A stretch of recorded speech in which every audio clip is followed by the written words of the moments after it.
पंचायतों के सरपंच, किसान भाइयों और बहनों, मैं आप सबको हृदय से बहुत बहुत बधाई देता हूं आज के इस मौके पर।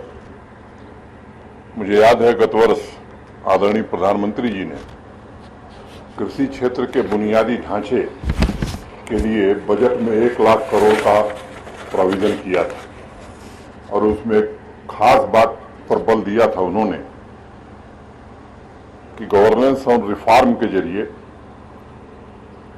खेती में मैंने एग्रीकल्चर में मैक्सिमाइजेशन पर फोकस करने की जरूरत है, मैकेनाइजेशन पर।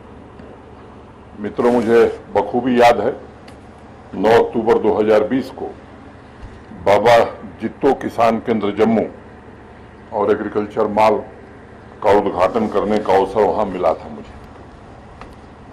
वहां चर्चा में ये बात आई थी कि ट्रैक्टर और पावर टिलर ये सब्सिडी सरकार की ओर से दी जाए, थ्रेसर पंचायतों को दिया जाए।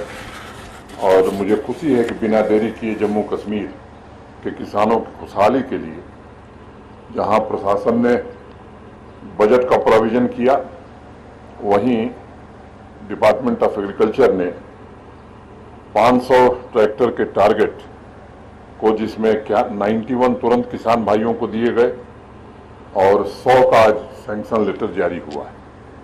तो 250 में 191 ये पूरा हो गया। जो शेष है अभी नवीन चौधरी जी ने बताया कि वो भी पूरा हो जाएगा। ऐसे ही जम्मू रीजन में भी 250 जो ट्रैक्टर देने हैं कुछ दिए जा चुके हैं और आने वाले 2 महीने में शेष दे दिए जाएंगे।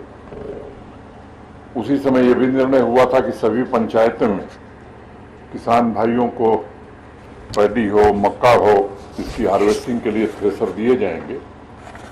तो यहाँ 1147 थ्रेसर पहले दिए जा चुके हैं और आज 1035 सैंक्शन लेटर जारी किए गए।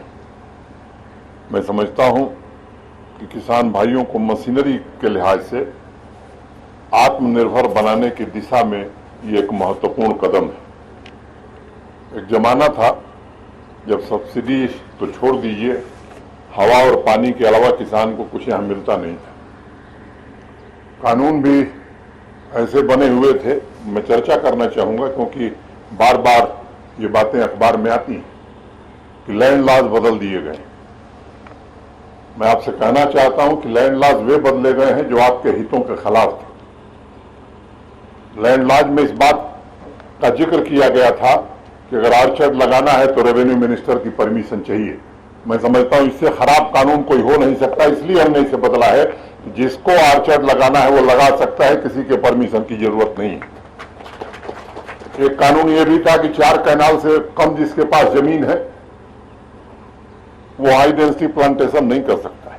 मुझे लगता है सबसे ज्यादा अगर जरूरत है किसी को तो गरीब आदमी को जरूरत है। उसको भी हमने खत्म किया है कि अब कोई जरूरत नहीं है, जो चाहे वो हाई डेंसिटी प्लांटेशन कर सकता है, चाहे कहीं कैनाल जमीन है तो भी कर सकता है। इस कानून में क्या दिक्कत है मुझे समझ में नहीं आता, लेकिन इसकी भी चर्चा हो रही है कि साहब लैंड लॉज बदल दिए गए। लैंड लॉज जरूर बदले गए और बदले गए हैं किसानों के और जम्मू कश्मीर के अवाम की भलाई के लिए बदले गए हैं। एक भी कानून हमने ऐसा नहीं बदला है जिसमें यहाँ के लोगों के हितों की उपेक्षा हो। मैं आपसे जिम्मेदारी से बात कहना चाहता हूँ।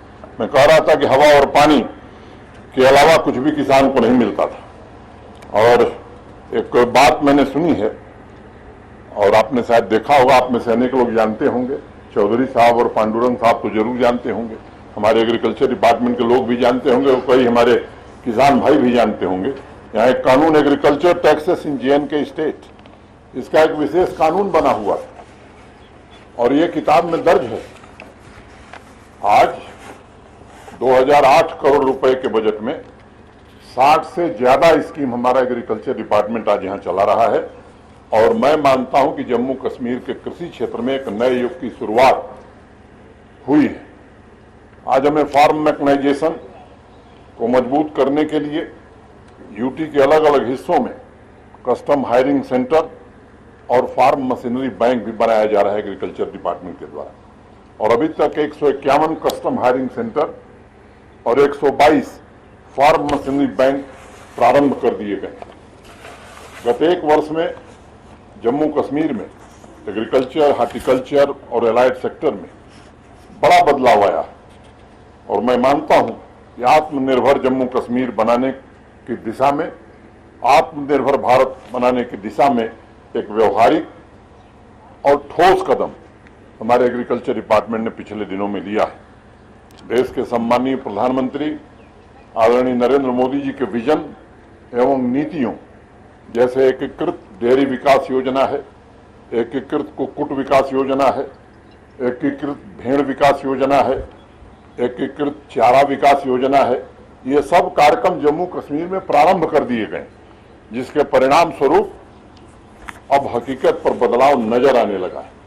अभी पिछले महीने प्रधानमंत्री जी ने वीडियो कॉन्फ्रेंसिंग के जरिए पंपोर जिले के हमारे किसान भाई अब्दुल माजिद वानी, जो अभी मंच पर आए थे, उनसे बात की थी और उस दिन मैं खुद जुड़ा हुआ था उस कार्यक्रम में। वानी साहब पिछले 30 साल से केसर की खेती कर रहे हैं, लेकिन अब जाकर उन्हें उत्पाद की उचित कीमत नहीं बल्कि समुचित कीमत मिल गई। मुझे याद है वानी जी ने बातचीत के क्रम में प्रधानमंत्री जी से कहा कि साहब आपने लक्ष्य रखा है 2022 तक किसानों की आमदनी दुगनी करने की, लेकिन हम तो 2021 में ही दुगनी से ज्यादा कीमत पा रहे हैं। ये बदलाव जम्मू कश्मीर के किसानों ने जमीन पर हकीकत के रूप में बदल करके दिखाया है। मैं मानता हूं कि गवर्नेंस रिफॉर्म जमीन पर क्रियान्वित हो रही है, इसी का यह परिणाम है। नेफेड कश्मीर के सैफरन को देश भर में अपने सभी आउटलेट पर बेचने का फैसला किया है। इसका समझौता नवीन चौधरी साहब ने उनके साथ किया हुआ है भारत सरकार के निर्देश पर, और इससे उचित मूल्य आपको मिलेगा। जीआई टैगिंग का काम पहले ही खत्म कर लिया गया है। इसके कारण मुझे लगता है कि काफी लाभ किसानों को हो रहा है। ऑर्गेनिक सर्टिफिकेशन का काम प्रारंभ हो गया है और आज वेबसाइट भी लॉन्च हो गई है। इससे नेशनल और इंटरनेशनल मार्केट में एक अच्छी लिंकेज जम्मू कश्मीर के किसानों को मिल रही है और डिवीजन के किसानों को रजिस्ट्रेशन की सुविधा भी उपलब्ध करा दी गई है। सैफरन के अलावा एप्पल हो, वॉलनट हो, आलमंड हो, अनेक ऐसी चीजें हैं जिनके उत्पादन में देश में हम नंबर 1 पर हैं। और मुझे उम्मीद है कि जिस प्रकार से इंडस्ट्री जम्मू कश्मीर में आ रही है, मुझे लगता है कि किसानों के जीवन में बड़ा बदलाव उसके कारण आने वाला है। फूड प्रोसेसिंग इंडस्ट्री भी काफी मात्रा में आ रही है और मुझे आपको बताते हुए प्रसन्नता है कि जब आदरणीय प्रधानमंत्री जी ने, देश के गृह मंत्री जी ने यह न्यू इंडस्ट्रियल स्कीम लॉन्च की थी, तो जब हम सब आकलन करने के लिए बैठे थे तो मैं उम्मीद कर रहा था कि 25-30 हजार करोड़ का इन्वेस्टमेंट आने वाले 1.5-2 वर्षों में जम्मू कश्मीर में आएगा, 5 लाख युवाओं को रोजगार मिलेगा। लेकिन आज जिस तरह का उत्साह दिखा रही है देश की इंडस्ट्री, और जिस दिन वेबसाइट लॉन्च किया देश के गृह मंत्री जी ने, देश के कोने कोने के तमाम उद्योगपति और बिजनेस घराने जुड़े थे, उन्होंने अपील किया सबसे कि जम्मू कश्मीर के विकास का जिम्मा केवल जम्मू कश्मीर के लोगों का नहीं, देश भर के लोगों का है। और मुझे खुशी आज बताते हुए आपको कि 25,600 करोड़ रुपए के इन्वेस्टमेंट प्रपोजल आज हमारे पास अधिकृत रूप से आ चुके हैं। अधिकृत रूप से आ चुके हैं मतलब उन्होंने फीस जमा की है, अपनी डीपीआर जमा की, और जिसमें 12,200 करोड़ के प्रपोजल केवल कश्मीर डिवीजन में। मैं उन लोगों की बात नहीं कर रहा हूं। एक new industrial land development policy भी हम लोगों ने बनाई। तो बहुत सारे लोग ऐसे हैं जो इंडस्ट्री डिपार्टमेंट में एप्लीकेशन नहीं दिए हैं जमीन के लिए। हम उन लोगों का आंकड़ा बता रहे हैं जिनकी एप्लीकेशन आई है लैंड अलॉटमेंट के लिए। ऐसे अनेक लोग हैं जो उस स्कीम के अंतर्गत बिना हमारे डिपार्टमेंट को एप्लीकेशन दिए हुए इंडस्ट्री लगाने जा रहे हैं। तो मैं आज आपके बीच कहना चाहता हूं कि अब मेरा जो अनुमान है, आने वाले 1-1.5 वर्ष में न्यूनतम मिनिमम 50,000 करोड़ का इन्वेस्टमेंट जम्मू कश्मीर में आएगा और 8 से 10 लाख नौजवानों को रोजगार मिलेगा। फिर किसान को भी उसका लाभ मिलेगा, वैल्यू एडिशन होगा आपके प्रोडक्ट में। इस तरह की इंडस्ट्रीज आ रही हैं, तो मुझे लगता है कि ये दुगुनी नहीं, अब तो आमदनी 3 गुनी और 4 गुनी की दिशा में हमें सोचने की जरूरत है। इतिहास में पहली बार जम्मू कश्मीर से, अभी बताया हमारे डायरेक्टर एग्रीकल्चर ने, 2000 ट्रक वेजिटेबल देश के दूसरे हिस्सों में गई। गत 1 वर्ष में हमने रिकॉर्ड 5400 मीट्रिक टन मशरूम और 22,182 क्विंटल शहद का उत्पादन किया। 11,60,000 से ज्यादा किसान भाइयों को किसान क्रेडिट कार्ड उपलब्ध करा दिए गए। योजनाबद्ध तरीके से जो कार्यक्रम चल रहा है उसमें सिर्फ एक पैदावार से 8,000 करोड़ रुपए का बाजार बन चुका है, जिससे आज की तारीख में लगभग 30 लाख लोग जुड़े। अब इसमें भी इंटरवेंशन किया गया है। 300 हेक्टेयर के आसपास इतना ही हुआ होगा हाई डेंसिटी प्लांटेशन। 300 हेक्टेयर के आसपास अब तक हम लोग हाई डेंसिटी प्लांटेशन कई वर्षों में कर पाए। एक योजना बनी है कि आने वाले 5 वर्षों में, जिसमें 6 महीना बीत गया, 4.5 वर्षों में 5500 हेक्टेयर हाई डेंसिटी प्लांटेशन हमें जम्मू कश्मीर में करना है। आप कल्पना कीजिए इससे कहां पहुंचने वाली है स्थिति हमारी।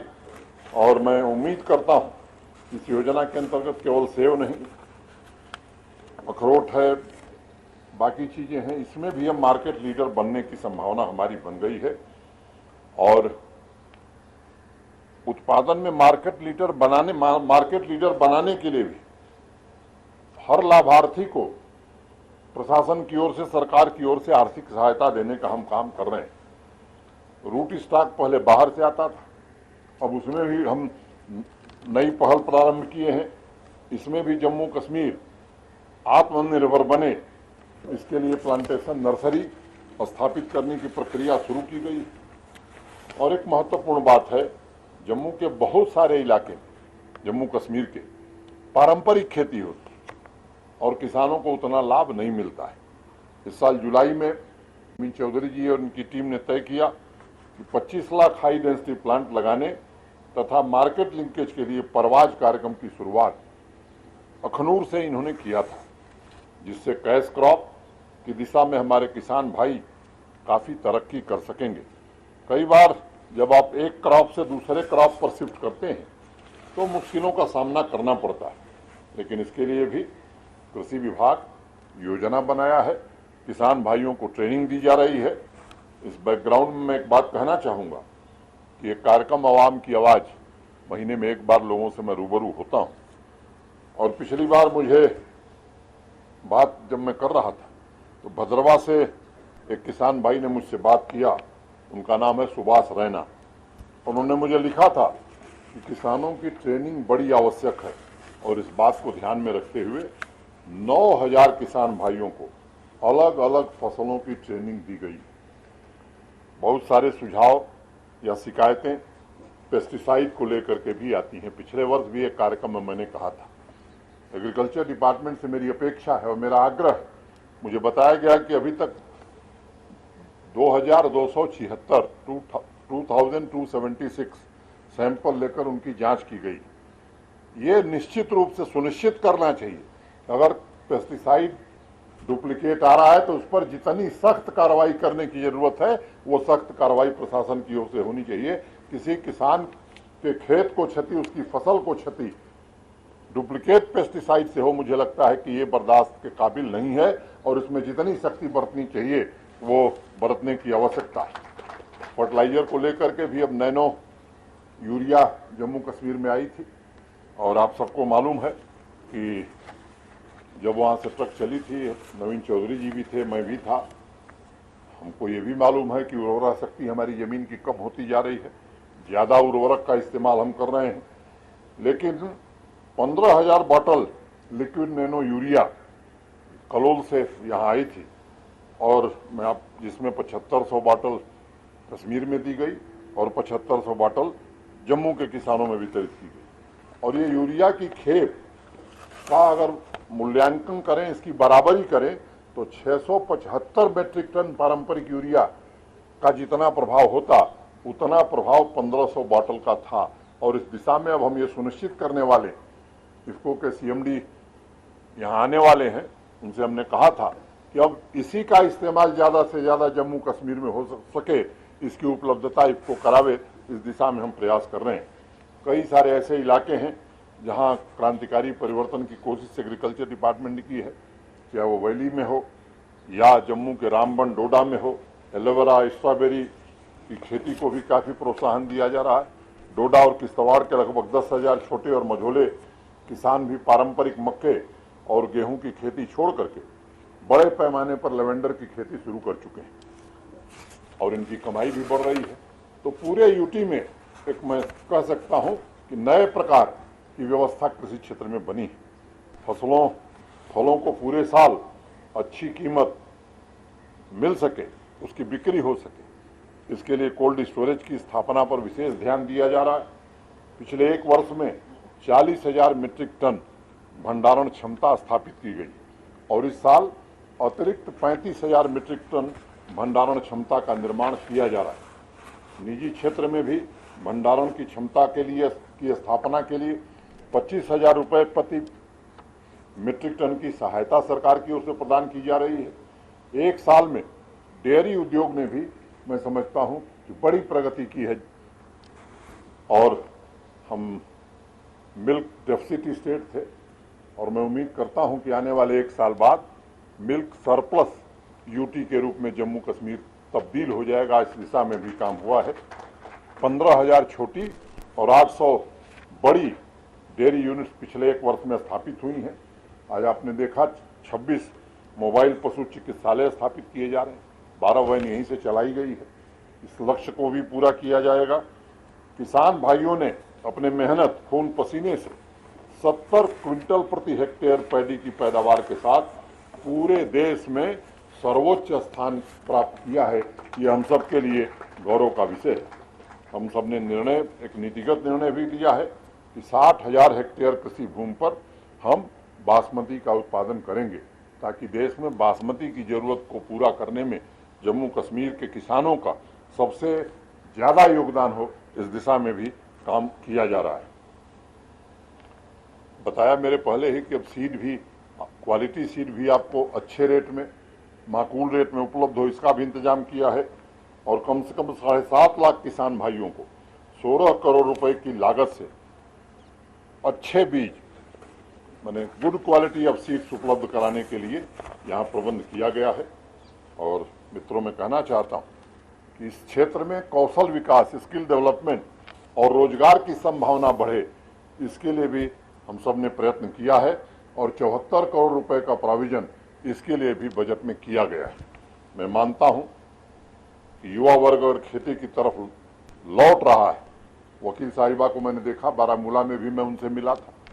ये हमारे प्रेरणा के केंद्र हो सकते हैं। यहाँ के नौजवानों को, यहाँ के लोगों को, ऐसे लोगों से प्रेरणा लेने की जरूरत है। मुझे लगता है कि अगर युवा हमारा खेती की तरफ आ रहा है तो मुझे लगता है कि ये बहुत ही खुशी की बात है। चाहे वो शोपियां के युवा अदनान अली हों, कुछ दिन पहले उन्होंने मुझे पत्र लिखा था और उन्होंने बताया था कि 15 वैरायटी के एप्पल की खेती वो कर रहे हैं, इंटरनेट के माध्यम से देश भर में बेच भी रहे हैं। ऐसे हमारे बहुत सारे युवा साथी जिनसे मैं बारामूला में मिला था और आप सभी को हम भरोसा देना चाहते हैं कि एग्रीकल्चर तथा हार्टिकल्चर और पूरे एलाइड डिपार्टमेंट्स हमारे हैं। आप सभी को किसी प्रकार की दिक्कत हो, इसको दूर करने में हम सब पूरी तरह से संकल्पबद्ध हैं, प्रतिबद्ध हैं। निरंतर बाजार संयोजन के लिए हर जिले में एफपीओ की स्थापना कर दी गई है।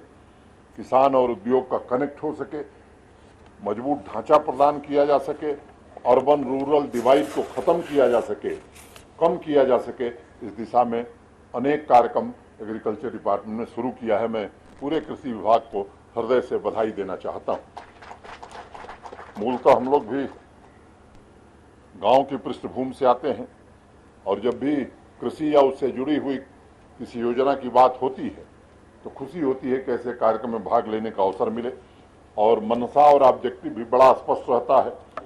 और जो बात बार बार कही जाती है दुगनी, मुझे लगता है कि उससे आगे बढ़ने की अब जरूरत है और एलाइड एक्टिविटीज़ किसान जितना बढ़ाएगा मुझे लगता है कि वैसे ही उसकी आमदनी ज़्यादा होगी। एक आप सबसे आग्रह और करना चाहूँगा कि सहकारी कृषि और हार्टिकल्चर को भी बढ़ावा देने की जरूरत है। लैंड होल्डिंग अगर कम है, 10-20 भाई मिलकर के एक साथ अगर कोऑपरेटिव बना करके हम इस खेती को आगे बढ़ाएंगे तो नेचुरली मुझे लगता है कि हमारा प्रॉफिट बढ़ेगा। बारामूला की हमारी बहन मसरत कौसर ने ये प्रयास शुरू किया है, मैं उनको बधाई देना चाहता हूँ और उनका ये प्रयास बहुत ही सफल रहा। ऐसे सहकारी क्लस्टर को अन्य जगहों पर भी विकसित किया जाए, मैं मसरत जी से भी आग्रह करूंगा कि इसमें थोड़ा आप लीड लीजिए, लोगों को गाइड करिए, और बाकी नौजवानों से भी मैं आग्रह करूंगा कि जरा जाइए, देखिए कि कैसे उन्होंने किया है और इस दिशा में आप भी काम करिए। मैं आप सबको हृदय से बधाई देता हूं।